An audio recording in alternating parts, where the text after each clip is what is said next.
안녕하세요. 매일 아침 빠르게 만나는 테슬라 미국 주식 소식 아트라운TV입니다. 드디어 테슬라에게 있어서 중요한 이벤트가 있는 금주가 밝았습니다. 금주 테슬라 주가 요동칠 수 있을 것 같아요. 테슬라와 관련된 주요 이벤트 알아보도록 하겠고요. FSD 버전 12가 일반인에게도 이제 배포가 되고 있다고 합니다. 관련된 소식 알려드리도록 할게요. 3대 지수 현황 먼저 간략히 살펴보도록 하겠습니다. 테슬라는 연일 하락하고 있지만 3대 지수는 달라요. 다우와 S&P 500이 역사적 최고치를 경신 중에 있습니다. 나스닥도 3일 연속 상승 중에 있어요.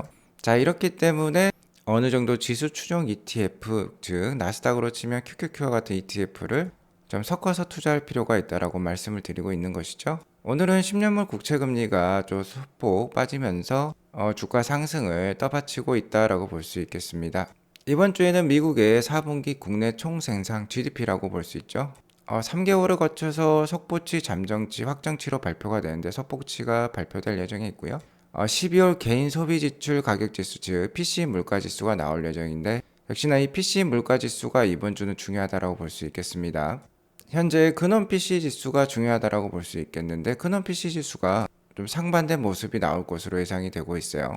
전월 대비로는 직전월보다는 좀 상승하는 모습, 전년 동기 대비로는 직전월보다 좀 둔화되는 모습이 예상이 되고 있는데 이러한 엇갈린 지표의 발표는 연준의 관망세가 장기화될 우려가 있을 수 있습니다.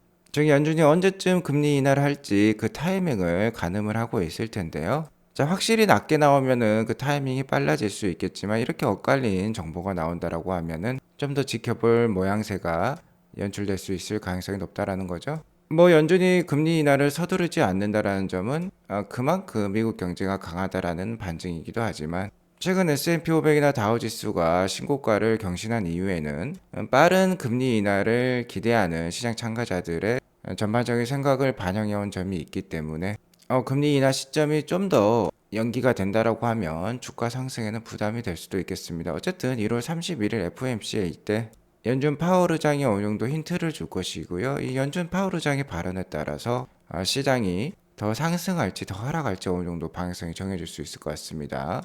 변곡점 역할을 할 수 있을 것 같아요.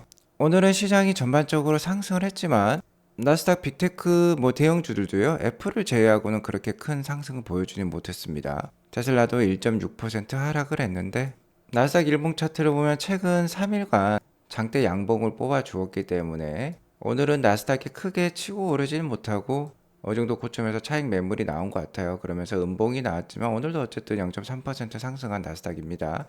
자, 이런 달리는 말에서 일찍 내려올 필요는 없어요. 계속 타고 가면 되는 겁니다. 자, 하지만 추가적인 매수는 신중할 필요가 있겠죠. 물론 적립식으로 한 달 한 달 정해둔 금액을 사는 거는 상관없습니다. 자, 하지만 많은 비중을 실어서 들어가기에는 어느 정도 부담은 있다라고 볼 수 있겠어요. 자, 그래서 이렇게 빨간색 선 51선이죠. 파란색 선 201선이 되겠습니다. 이런 선에 닿을 때 좀 더 비중을 늘려서 사 모아가는 게 좋겠다라고 다시 한번 말씀드리겠고요. 여전히 미국의 고용은 화랑을 보이고 있고 소매 판매 지수도 잘 나오고 있어요. 경기의 연착륙이 상당히 기대가 되고 있는 2024년인데요. 그러한 지표 데이터 때문인지 계속해서 3월 20일 FOMC 회의 때 금리 인하 확률은 좀 내려가고 있습니다. 자, 바로 이날이죠. 자, 2주 전만 해도 이게 60%에서 70%에 달하는 금리 인하 확률을 가지고 있었는데 오늘 새벽에 확인해 본 결과 40.5%가 나오고 있습니다. 이렇게 되면 5월 달로 금리 인하 시점이 더 연기가 된다라고 볼 수 있죠. 자, 이것과 관련해서 시장이 어떻게 반응을 할지 앞으로 지켜볼 필요가 있는데 1월 31일 FOMC 회의 때 파월 연준 의장의 발언에 따라서 이 확률도 요동칠 수 있고 향후 주가 움직임에 대해서도 우리가 어느 정도 예상을 해볼 수 있을 것 같아요. 자, 어쨌든 1월 31일 전까지는 현재 나스닥 위주의 상승세는 어느 정도 유지가 될 수 있을 것으로도 판단이 됩니다. 나스닥과는 다르게 연초 하락을 계속 이어가고 있는 테슬라입니다. 오늘도 1.6% 하락한 208.8불로 마감을 했는데요. 오늘은 좀 긴 윗꼬리를 달았어요. 한때는 217불까지도 오늘 상승을 했었습니다. 하지만 이번 주에 어닝콜이 있는데 이 어닝콜에 대한 우려감 때문인지 어느 정도 가격이 올랐을 때 매도를 하고 달아난 분들이 좀 많은 것 같아요. 어쨌든 최근 테슬라의 하락은 한번 하락할 때 한 달 정도 유지가 되었었어요.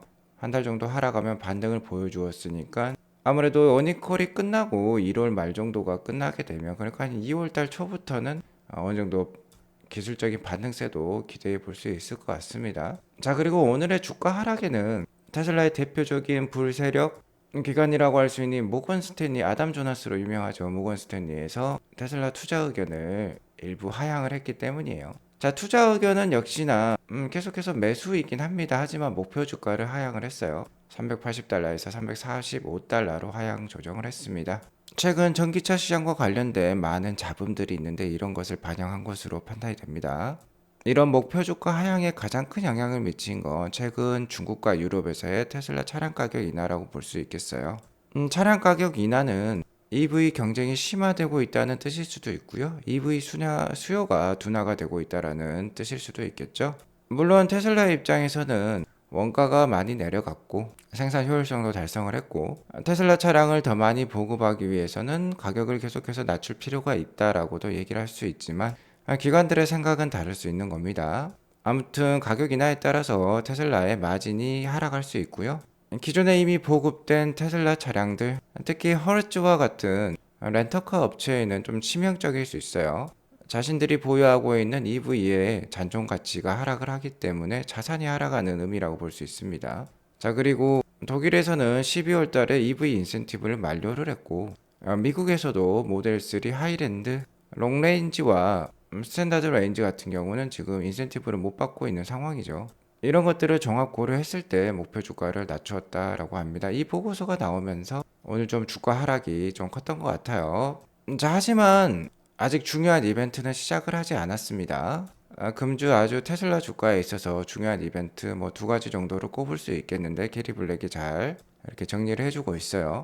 자, 일단 가볍게 생각해 볼 수 있는 이슈, 바로 중국 로컬 판매량이라고 볼 수 있겠는데요. 아마 한국 시간 화요일 오늘 오후쯤에 전주 중국 로컬 판매량이 나올 것으로 판단이 됩니다. 일단 작년 3주차 판매량을 보니까 평균적으로 8,700대가 인도가 되었어요.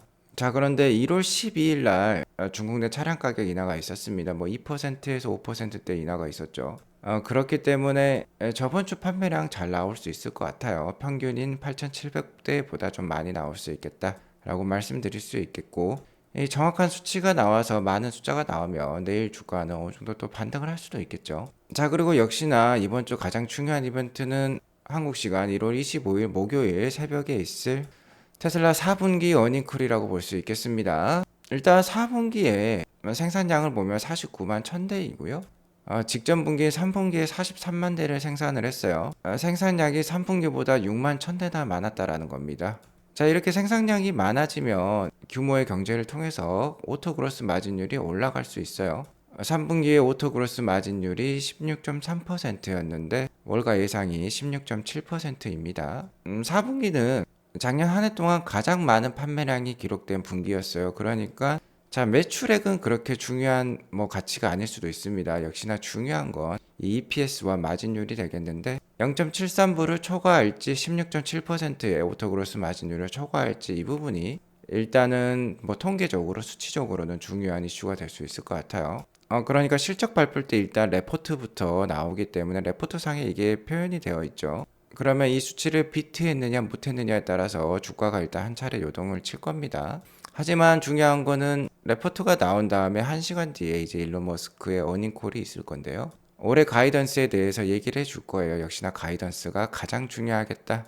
특히 딜리버리 지금 예상치를 월가에서는 218만 7천 대를 바라보고 있는데 좀 많이 낮아진 편이죠. 이 정도면 괜찮을 것 같습니다. 일론 머스크 220만 대 정도 얘기를 할 수 있기 때문에 역시나 좀 괜찮을 수 있는 부분인데요. 이 가이던스 이외에 올해 오토그로스 마진율이라든지 25,000불짜리 차량의 출시 시기, 그리고 사이버 트럭의 생산량 증대 계획, 그리고 옵티머스 로봇이 언제 나올지 이런 것들이 중요하다고 볼 수 있겠어요. 자, 그러니까 실적도 안 좋고 예를 들어 딜리버리 가이던스도 안 좋다 하더라도 옵티머스 연내 대량 생산 체제 한번 갖춰 보겠습니다. 25,000불짜리 차량 앞당겨서 연내 발표를 해보겠습니다. 이런 얘기가 나오면 주가에 지금 안 좋은 주가 분위기의 반등 흐름이 발생할 수도 있는 것이죠. 역시나 문제의 핵심은 2024년 가이던스가 되겠습니다. 자, 그리고 다시 하나 설명을 해드리자면 테슬라의 EPS와 월가 컨센서스에 이 오차를 지금 보여주고 있는데요. 실제 테슬라가 발표한 EPS는 그러니까 주당 순이익률은요. 순이익은 이 녹색 막대인데 대부분 월가의 예상치를 초과하는 비트하는 모습 보여줬어요. 뭐 최근 한 3년간의 흐름을 보면 한 두 차례 정도만 미스를 기록하고 대부분 비트를 기록했습니다. 자, 그러니까 한번 이번 4분기도 역시나 월가 예상치는 비트할 가능성은 없겠다라고 생각해 볼 수 있을 것 같아요. 자, 제가 좀 전에 일론 머스크의 올해 가이던스에 대한 좀 희망찬 발언을 해드렸지만 솔직히 일론 머스크가 무슨 말을 할지 모릅니다. 이 미스터 펑이라는 분도 뭐 게리 블랙에게 뭔가 반어법적으로 Great Insight라고 얘기를 하고 있어요. 훌륭한 인사이트다. 그런데 당신은 테슬라 주가가 오를지 내릴지에 대한 아이디어가 전혀 없다라고 얘기를 하고 있습니다. 이러자 게리 블랙이 자, 롱텀으로는 아웃퍼폼 할 것이다. 그러니까 잘 오를 것이다 라는 거예요. 하지만 2024년 뭐 볼륨이라든지 오토그로스 마진 가이던스라든지 이것에 대해서 일론 머스크가 무슨 말을 할지 모르기 때문에 금주에 단기적으로 무슨 일이 일어날지 모른다라는 것이죠. 지금 연초 전기차 관련된 산업 분위기가 좋지 않고 올해 경기 전망에 대해서 좀 미지수예요. 자, 그러니까 일론 머스크가 부정적인 발언을 할 수도 있습니다. 그러니까 1월 말까지는 역시나 테슬라 주가 약할 가능성도 높아요. 참고하시기 바라겠고요. 이번 4분기 어닝콜 때 다양한 질문이 있고 일론 머스크가 이에 관련된 답변을 해줄 것인데 자, 역시나 기대되는 건 FSD와 옵티머스 로봇이라고 볼 수 있겠습니다. 지금 휴머노이드 로봇과 관련해서는 경쟁자들이 계속 치고 올라오고 있기 때문에 테슬라 역시 좀 빠른 속도로 대량 양산 체제를 갖출 수도 있을 것 같아요. 이것과 관련해서 발언을 해주면 좋을 것 같은데요. 현재 테슬라 주가 분위기가 안 좋은 가운데 그나마 테슬라 주가를 단기적으로 부양할 수 있는 요인이 바로 FSD 버전 12의 출시가 되겠습니다. 어제 테슬라 커뮤니티를 좀 떠들썩하게 했던 이슈가 자, 테슬라 직원이 아닌 일부 특정 차량에게 현재 FSD 버전 12가 배포가 되었다는 뉴스였어요. 여기 보시면 홀마스 카탈로그라는 FSD 관련된 테슬라 인플루언서 분의 트윗이 보이는데요. 지금 FSD 버전 12를 다운로딩하고 있다라고 지금 알려주고 있어요. FSD 베타 버전 12가 깔리자 핀치미 I must be dreaming 이라고 얘기하고 있습니다. 날 꼬집어봐 나는 꿈을 꾸고 있는 게 틀림없어라고까지 얘기를 하고 있어요. 자, 이제 일반인 고객에게도 FSD 버전 12가 뿌려지고 있다라는 겁니다. 레이어드님에 따르면 현재 한 100명 정도 FSD 버전 12를 받았다라는 루머가 있어요. 일단 15,000명 정도의 테슬라 임직원은 이미 FSD 버전 12를 받았고요. 일반인 고객 100명에게 뿌렸다라는 것입니다. FSD 버전 12는 제가 누누이 말씀드렸지만 엔드-투-엔드 AI예요. 처음부터 끝까지 하나의 프로그래밍 코딩 없이 AI로만 작동하는 완전 자율주행이다. 자, 그러니까 사람과 똑같은 주행을 한다라는 겁니다. 사람은 기계가 아니죠. 프로그래밍화된 그런 코딩을 가지고 주행을 하는 게 아닙니다. 그냥 몸으로 체득한 자연스러운 운전 실력을 뽐내는 게 사람인데 이 버전 12도 마찬가지라는 거예요. 자, 그러자 It's time to meet the game changer라는 말이 있는데요. 게임 체인저를 만날 시간일까요? FSD 버전 12와 관련된 첫인상들에 대해서 이렇게 나열을 해주고 있는 분이 계시는데요. Natural Human Like Low Hesitancy라는 말이 있어요. 낮은 망설임이다. 기존의 FSD 버전 11까지는 좀 답답한 운전이 있었습니다. 많은 망설임의 시간이 있기 때문에 운전이 좀 답답하기도 했었어요. 그러니까 뒤에 차가 갑자기 추월해서 우회전 할 때도 있었고요. 어색한 순간도 있었죠. 근데 FSD 버전 12부터는 어색한 순간이 많이 줄어들었다라고 얘기를 하고 있습니다. 인간이 운전하는 것 같다라고 하는데요. 정말 작년에 챗GPT 같은 이러한 상황이 올까요? 챗GPT 모먼트가 터지자 엔비디아 주가가 뭐 3배 넘게 오르기도 했습니다. 자, 하지만 극단적으로 긍정적으로 생각하시면 안 됩니다.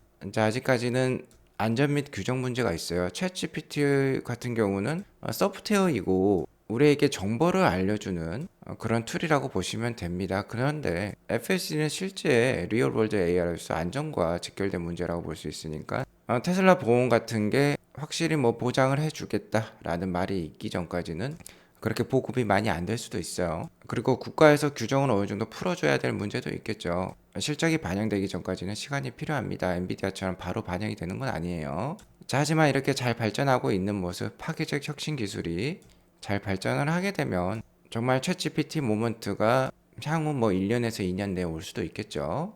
자, 그리고 기가 텍사스에서 사이버 트럭을 잘 뽑아내고 있는 이러한 사진이 발견이 되고 있는데요. 제가 최근에 뭐 3월 31일까지 중국에서 이 사이버 트럭이 투어를 돌면서 전시회가 열릴 것이다라고 말씀을 드렸는데 테슬라의 첫 번째 전기 픽업 트럭 바로 사이버 트럭이 되겠는데요. 이게 중국에 도착한 것으로 보여요. 일론 머스크가 지난주 트위터에 테슬라가 중국 본토에 전시할 사이버 트럭 프로토타입을 보낼 수는 있지만 그곳에서 도로 주행을 허용하는 것은 매우 어려울 것이라고 게시를 했어요. 아무래도 차체의 크기도 있고 아직 뭐 중국 내 인증을 받지 못했겠죠. 자, 그러자 사이버 트럭 보고 싶은 사람이 있으면 뭐 보고 싶은 지역을 표기를 해서 등록을 하라라고 테슬라는 소식을 전달을 했었습니다. 자, 이러자 기가 텍사스에서 따로 이렇게 컨테이너에 사이버 트럭을 패킹하는 모습이 포착이 되었어요. 컨테이너에 패킹한다라는 거는 수출을 한다라는 뜻인데요. 자, 여기 보시면 사이버 트럭 외관이 보이시죠? 이 사이버 트럭이 지금 중국 항구에 도착한 것으로 발견이 되고 있습니다. 한 일주일 정도 걸린 것 같아요. 상당히 빨리 도착한 것 같습니다. 사이버 트럭이 언제 전시될지는 확실하진 않아요. 아마 2월 달 뭐 설 연휴가 시작되기 전에 되지 않을까 그렇게 생각을 해보겠는데 중국 내 사이버 트럭 전시회 투어에 따라서 테슬라의 인기도 많이 올라갈 수도 있겠습니다. 중국에 온 김에 우리나라도 들렸다 가면 좋겠는데 테슬라 코리아에서 좀 신경을 써주면 좋겠어요. 아마 좀 어려울 것 같긴 합니다. 자, 아무튼 테슬라 주가의 약세는 지속이 되고 있고 어닝콜에 따라서 주가 흐름이 좌지우지 될 수도 있겠죠. 어닝콜에 좀 실망했다라는 투자들이 많다라고 하면 200불을 깨고 내려갈 수도 있을 것입니다. 하지만 최근 흐름상 어쨌든 한 달 정도 이 조정을 보이면 어느 정도 기술적 반등이 있었기 때문에 2월 초순부터는 그래도 반등하는 모습 한 차례 나오지 않을까 그렇게 기대를 해보도록 하겠습니다. 오늘 이것으로 방송을 마치겠고요. 오늘 방송이 도움이 되었으면 구독과 좋아요 알람 설정 꼭 눌러주세요. 행복한 하루 되시기 바라겠습니다. 감사합니다.